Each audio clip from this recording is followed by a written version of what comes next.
Assalamualaikum dan selamat malam.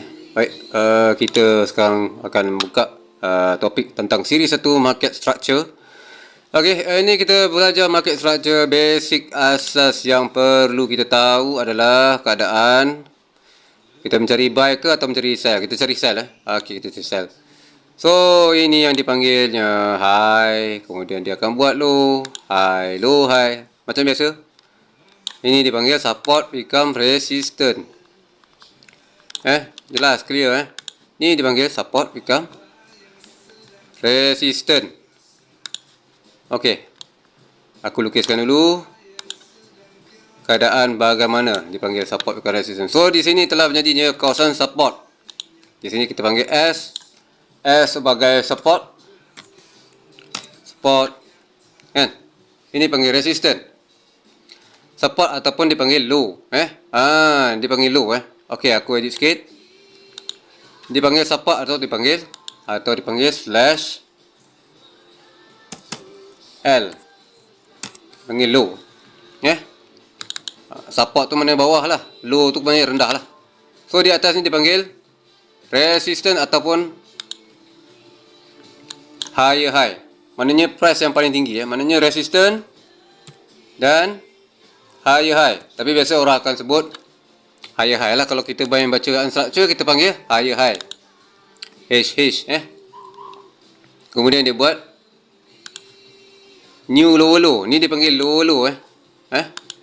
Dia panggil new lower low. Maknanya LL. Maknanya sama juga lah dengan support juga. Dia panggil support. Kemudian dia panggil lower high. L hash. Dipanggil lower high. Di sini panggil lower high. Kemudian di bawah sini dipanggil lower low. Tapi biasanya panggil macam tu lah. Lower low lah. Ataupun dipanggil low pun boleh. Tapi kita nakkan dia paling rendah. Dipanggil lower low. Di sini dipanggil lower high. LH.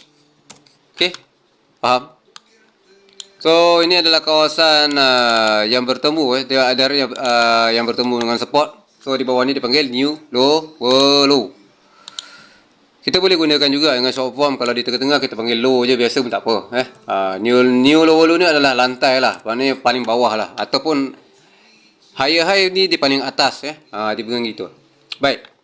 Apabila berlakunya low high, higher high, kemudian dia buat new lower low, lower high, new lower low, lower high, new lower low, bermakna ini adalah kawasan structure yang sedang menurun. So, kita tengok di manakah support become resistant yang biasa berlaku adalah di kawasan tengah ni. Ini dipanggil support become resistant. Ini pembelajaran paling basic sekali aku bagi. Ini structure dia. Kita akan combinekan nanti dengan head and shoulder dan bagai lah. So, ini adalah penurunan. Kena faham, ini adalah penurunan. So, bagaimana dikatakan dia akan membuat reversal? Reversal ni head and shoulder. Aku ada bagi tahu kan, aku akan bagi sediakan 3 cerita topik, iaitu market structure, QML, ataupun head and shoulder, dan juga support become resistant. Maknanya aku akan sekalikan semua dalam topik tersebut. Di mana di sini dah ada support become resistant. Lepas tu di sini ada market structure. Lepas tu kita akan tengok bahagian reversal pattern ataupun QML atau head and shoulder. Apa syarat dia head and shoulder ni? So, dia mesti terbalik. Dia mesti terbalik. So, dia akan berubah. Pattern dia akan tembus. So, price di sini lebih tinggi daripada price yang sebelumnya. Maknanya candle di sini lebih tinggi daripada yang sebelumnya. Bermakna ini telah memecahkan kawasan tersebut. Maknanya kawasan tersebut telah tembus ke atas. So, apa yang berlaku adalah price akan cuba kembali ke bawah, mencari bahu kanan, bahu kiri. Ataupun di sini pun dia akan boleh mencari juga. Tapi biasanya kita akan cari yang bahu kanan, bahu kiri untuk reversal pattern. So, di sini telah dipecahkan. Price telah dipecahkan jadi tembus ke atas. So, dia menjadi new higher high. Okey. Ini dia panggil new higher high. H. Bermakna price telah pecahkan lower high di sebelah kiri, lalu price akan buat reversal pattern mencari buy. So, price akan jadi apa? Price akan terus mencari kawasan kenaikan. Dia membuat lagi satu high yang baru. Kebetulan di bawah ni ada higher low. Dia terbalik. Tadi low ni jadi higher low sebab dia dah berubah. Dipanggil HL, higher low. Higher low, kemudian dia buat new higher high di sini. So, apabila dia dah buat new high high, kemudian dia akan jadinya kawasan base yang baru. Maknanya sekarang ni dia akan membuat ciptaan baru dia. Maknanya ni begini, contoh.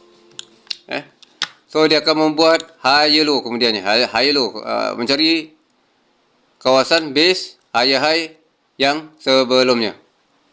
Kemudian price akan pergi ke atas. Begitulah. Aku tulis dulu. Di sini higher low, HL.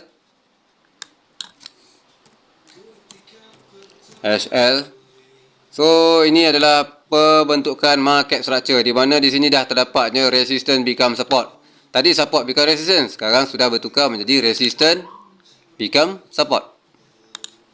Ini resistance become support di sini. So bagaimana pula kalau kata dia nak reversal pattern sell? Keadaannya serupa, dia mesti kena pecahkan harga ataupun higher low di sebelah kiri. Dia begini. Dia mesti pecahkan kawasan tu. Maknanya dia paling rendah. Maknanya dia dah telah menjadi lower low di sini. New lower low. So, yang di atas tadi dipanggil new higher high. Higher high. So, begitulah cerita jalan ceritanya. New higher high. Dan dia buat lower low. Kemudian dia akan mencari bahu kanan, bahu kiri dan menyambung penurunan. Kenapa kena pecahkan price tersebut? Kerana ini adalah satu tempat di mana confirmation telah pun berlaku reversal pattern. Faham So ini maksudnya. Bila dia pecahkan price, contoh aku masukkan kotak berwarna biru, mana price berjaya dipecahkan oleh higher high yang terbaru, bermakna ini telah menjadikan satu kawasan confirmation di mana price akan menjadi buy. Sama juga seperti di atas ni, dia membuat price tembus ke bawah ni, melepasi kawasan higher low berikut, lalu dia terus confirmation dan bertukar menjadi trend sell, maknanya reversal pattern. Baik, itu saja setakat ini siri pertama, structure, market structure. So kita akan berjumpa lagi selepas ni dengan sambungan berikutnya dan apa yang ada rahsia di dalam kawasan support become resistance dan juga resistance become support. Ni semua ni ada rahsia kawasan tersebut untuk kita lebih confident untuk kita entry. Okey, baik, itu saja setakat ini. Assalamualaikum.